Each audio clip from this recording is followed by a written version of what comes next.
5 তারিখে একই সঙ্গে দুটি ঘটনা ঘটেছে। একটা হলো জুলাই ঘোষণাপত্র, আর একটা হলো নির্বাচনের তারিখ ঘোষণা। দুটোই বিএনপির জন্য, এই দেশবাসীর জন্য অত্যন্ত আনন্দের একটি সংবাদ। আমাদের 17 বছরের আন্দোলন, 17 বছরের আমাদের নেতা কর্মীদের ত্যাগ প্রতীক্ষা, জেল জুলুম, আত্মাহুতি এবং সকল কিছুর বিনিময়ে এই অর্জন সাধিত হয়েছে।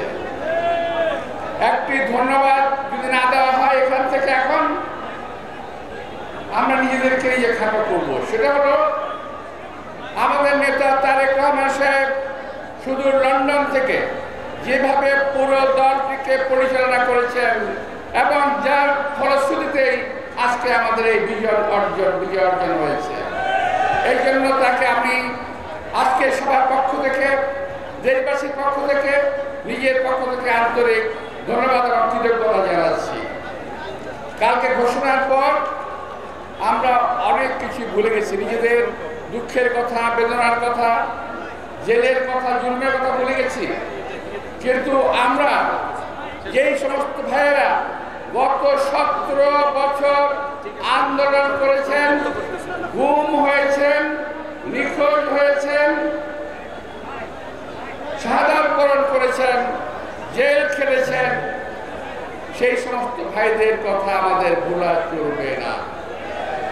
বুঝতে হবে এই সফলতা একদিনের অর্জন নয়, এই সফলতা 36 দিনের অর্জন নয়, এই সফলতা সার্বিক 17 বছরের আন্দোলনের সেই সফলতা।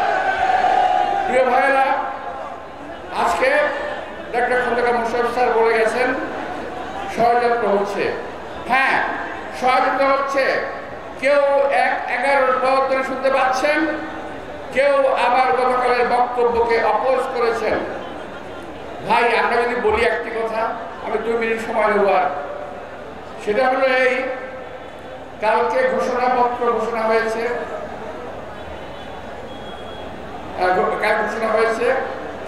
বৃষ্টির মধ্যে ভিজে আমরা ওখানে ছিলাম। যদিও আমার দলের পক্ষ থেকে, আমাদের নেতার পক্ষ থেকে, সকলের পক্ষ থেকে এই কালকে ঘোষণাপত্রকে স্বাগত জানিয়ে বক্তব্য রাখা হয়েছে। আমিও স্বাগত জানাই, ধন্যবাদ জানাই। শুধু একটু কথা বলতে চাই যে এখানে একটু কার্পণ্য হয়েছে। এই কথাটা আমার মনের কথা বলছি, আমার কথা। যেখানে 23 বছর আন্দোলনের পরে দেশ স্বাধীন হয়েছে, ওখানে শহীদ রাষ্ট্রপতি জিয়া রহমানের নামটি রাখা হয় নাই, যিনি দেশের স্বাধীনতা ঘোষণা দিয়েছিলেন। 7ই নভেম্বরের ঘোষণায়, 7ই নভেম্বরের যে বিপ্লব ডিমান্ড করে জিয়া রহমানের নাম, সেখানে সেটা আসে নাই।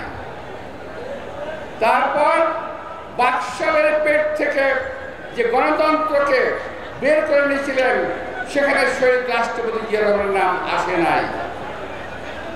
বহুদলীয় গণতন্ত্র কায়েম করেছেন দেশনেত্রী বেগম খালেদা জিয়া, তার নামটি আসে নাই। এটা আমাকে অত্যন্ত পীড়া দিয়েছে বলে আজকে আমি জনগণের সামনে তুলে ধরলাম। আমাকে ক্ষমা করবেন আমার নেতৃবৃন্দ, আমার ভাইয়েরা। আমি তারপরেও